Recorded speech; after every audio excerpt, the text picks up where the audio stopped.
All right, so what we were talking about is we're talking about male reproduction, and I started talking about kidney stones because sure enough, that was my lot in life this weekend, was to deal with my kidney stones. And I talked about the fact that kidney stones usually are due to calcium oxalate, calcium urate crystals. If it's urate crystals, it's due to gout. And when those stones, when they obstruct in either the ureter or the urethra, then they'll cause backflow of urine to the kidney, and that's what they call hydronephrosis. Okay? I also mentioned the fact that, remember, that kidneys spend a lot of energy being able to compensate for acid-base imbalances. So they spend a lot of energy and it takes time. Whereas the lungs will do an immediate acid-base, right? They'll compensate immediately for acid-base imbalances unless something's wrong with the lung, guys. You understand? So that's another issue. If you have someone come in with a metabolic acidosis and they have lung problems, then you would, can I get a lung acidosis, a respiratory acidosis with a metabolic acidosis? Hell yeah. That's like, I'm on my way out, ladies. I'm recording. I'm on my way out, right? If I got both acidoses, if I have renal tubular acidosis and I have respiratory acidosis, right? Then, man, I got a combined acidosis here. You see? That means you better fix me that much quicker. Otherwise, that much quicker I'm going to die. Now, you got 58 minutes to correct an acid-base imbalance, one way or another. 0.6 of a point below or above the normal pH balance. Let's make it a little higher. Between 6 to 7/10 of a point. Okay? Below or above that pH, guys, you got 58 minutes to correct it. Otherwise, the patient is dead. Do you understand me? So you better recognize these signs and symptoms. Because this is key. This is it. If you're working in the ER, you better know this stuff. All right? And acidosis, metabolic acidosis is the most common form of acidosis that you will find. Matter of fact, metabolic ketoacidosis is the most common form of acidosis that you will find. Most of you are in ketoacidosis right now because you haven't eaten breakfast. Okay? So give yourself 12 hours without eating and you're in ketoacidosis. That's why acid-base imbalances, acidosis, metabolic acidosis is the most common. You follow, guys? This is why you need your kidneys to preserve bicarbonate. Does that make sense? It's one of the main jobs. Matter of fact, it's one of the main jobs of the proximal convoluted tubule. Okay, so look that up. Now, but of course what we were really talking about is male reproduction, right? And so it's okay, so the kidney stones, they obstruct. Well, I didn't tell you what would happen if it got here and obstructed, but if it did, then, or anywhere down in here, then it would affect not only your urinary, but also your reproduction. And so we started talking about reproduction, and we said, well, on my testes, I pulled my testes, it came from up here in the midline, the urogenital ridge, and it got pulled because the little remnant structure that we know as the round ligament in females is called the gubernaculum. The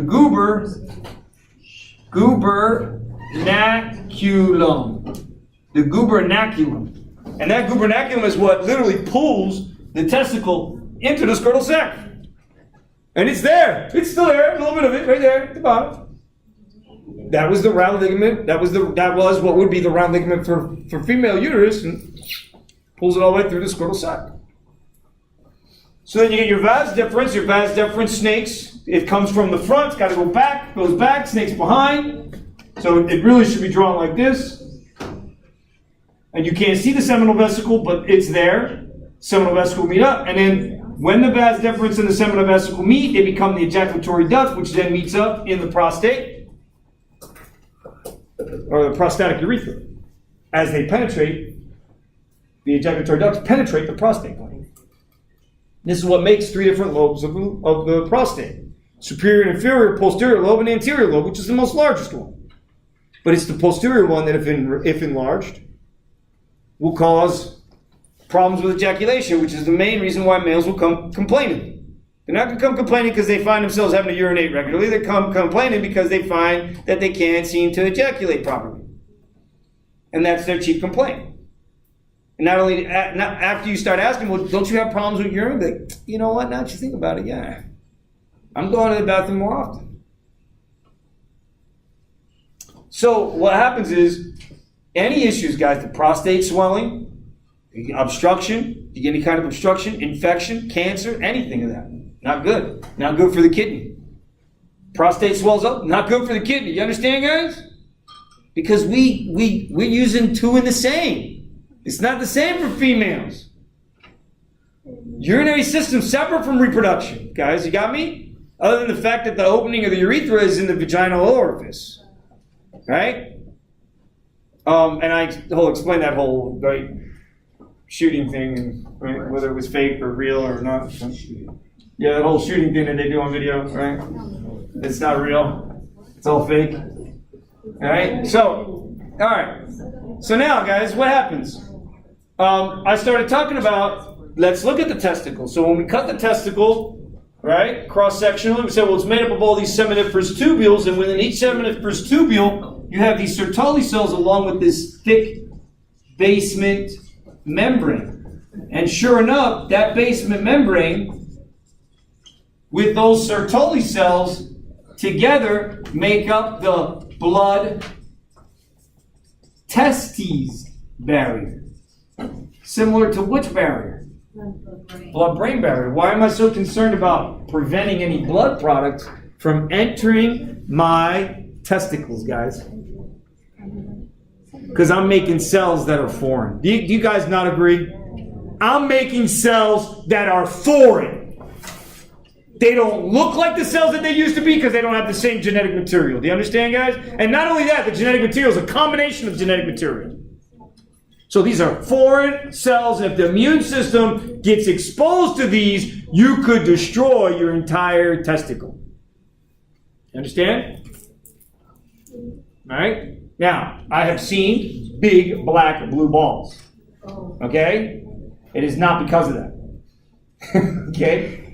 Big black blue balls, okay, is an indicator that the person has part of their GI.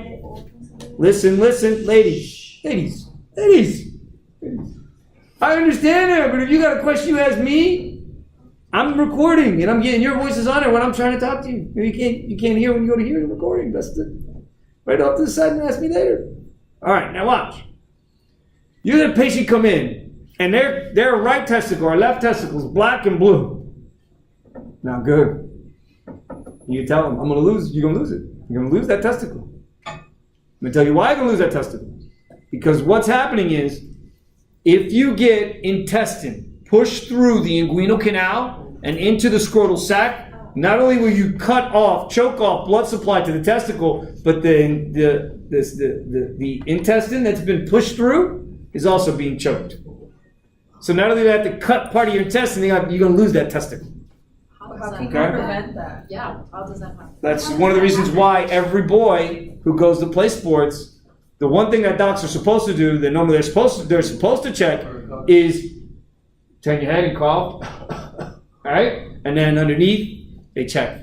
Because what they're feeling for is any kind of intestine being pushed through the inguinal canal or pressing on the external orifice of the inguinal canal.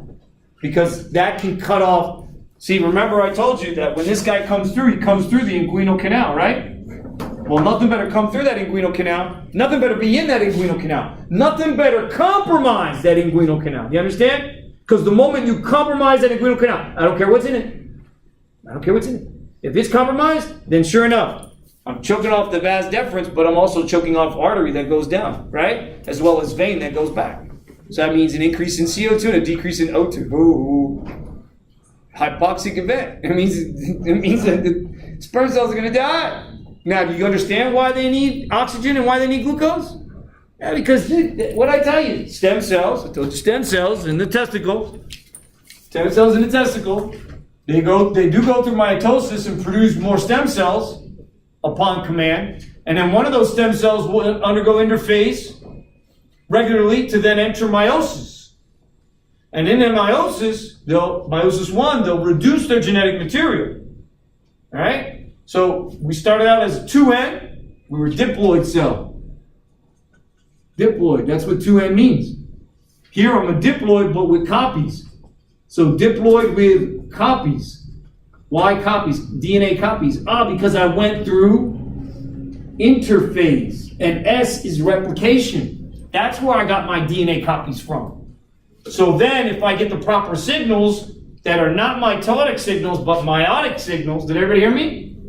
I'll go into meiosis 1 with what? With a diploid cell that has an extra set of copies. Got me, guys? What am I going to do in reduction division? I'm going to produce haploids. 2 haploids.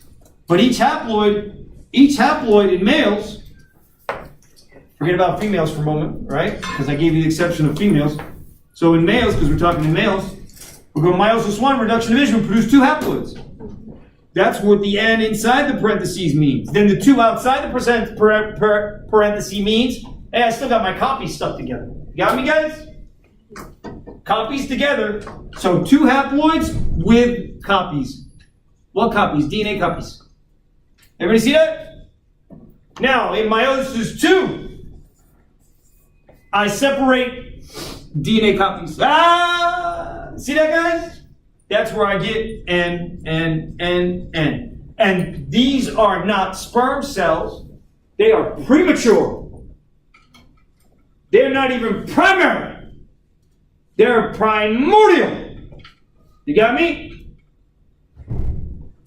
They then have to, as a matter of fact, they stay stuck together. And as they move from the seminiferous tubular Sertoli cells, they move towards the middle, the lumen.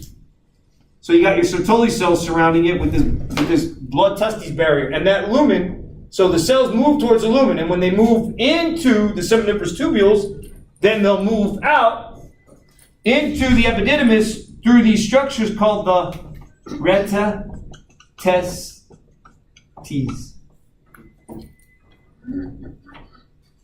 And then within the epididymis, so within the lumen, so once this is done, and I'm in the lumen, from the lumen to the retatestes to the epididymis, I'm then going to develop into sperm. So these cells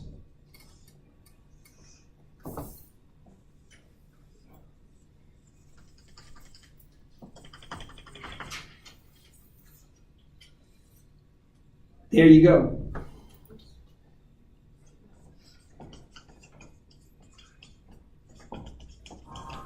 Acrosomal head's got enzymes. Enzymes for what? For digesting. Glucose. For digesting the plasma membrane. To what? To implant. To be able to fertilize the egg. And implant that N chromosome into the egg, guys. You got me? The egg. That's your egg. Remember, stuck in meiosis to, right? When, looks like a flower. They call this the corona radiata. And when the sperm, when it gets close enough,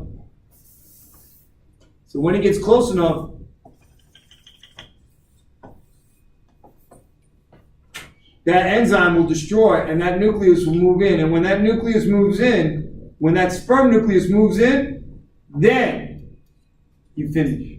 Then, once it moves in, then you finish meiosis 2. Okay? That is fertilization. Implantation, I apologize, is when that fertilized egg has undergone so many cell divisions on its own, mitotic cell divisions, because now it's a baby. All right? Then when it finds its way down the uterus, mind you, this has to happen. This has to happen in the upper 1/3 of the fallopian tube. Within the 3 to 5 day period of ovulation, because sperm can only last 2 to 3 days, so you got a very small window. Sure enough, most people get pregnant by chance, right? Because they're having unprotected sex and then find out they're getting pregnant. They find out they get pregnant 2 months later, all right? So that right there happens in the upper 1/3 of the fallopian. Must happen in the upper 1/3 of the fallopian, because by the time it gets to the placenta, to the uterine wall has to be growing out. Corpus luteum is going to sustain that with the release of progesterone. And if it had been fertilized, then it's going to be sending back that human chorionic gonadotropin for the next 9 months to maintain the progesterone levels to keep that wall nice and thick so that the baby can adhere properly and continue to develop. Does that make sense, guys? Yeah? But like I said, this is male. It's so much easier. Oh my God, man, we go from this to that and we mature and we make 4 of those. We in one ejaculation, we can have 1 million sperm. The more the merrier. All right? This is why there's a difference between monozygotic twins. So I get 1 fertilization event. Everybody follow? But if I get 2 babies,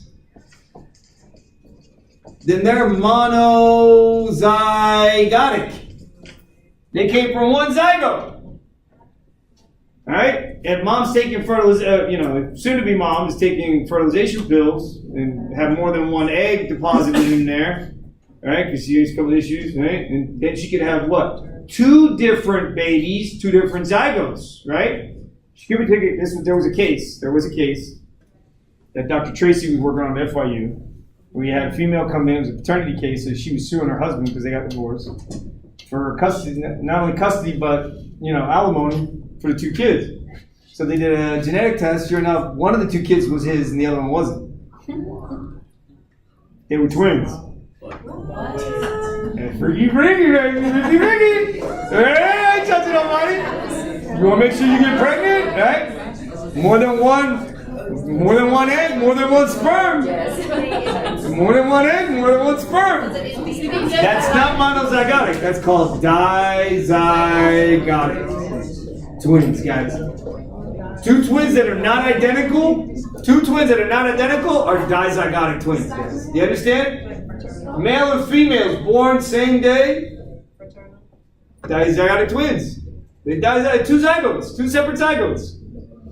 All right? There's no way you could be one and become another, right? If the initial fertilized egg was destined to be female, it's not going to separate into 2 separate zygotes and one of them's going to automatically become male. They're both going to be female if they're monozygotic. You got me, guys? If 2 twins are born on the same day of different sexes, they're dizygotic. No questions asked. 2 different fertilization events. You got me, guys? It's as easy as that. Monozygotic, 1 fertilization event, and what happened? That 1 potential cell, that 1 potential cell somehow separated and gave rise to 2 human beings that are identical. Sure enough, their fingerprints will never be the same.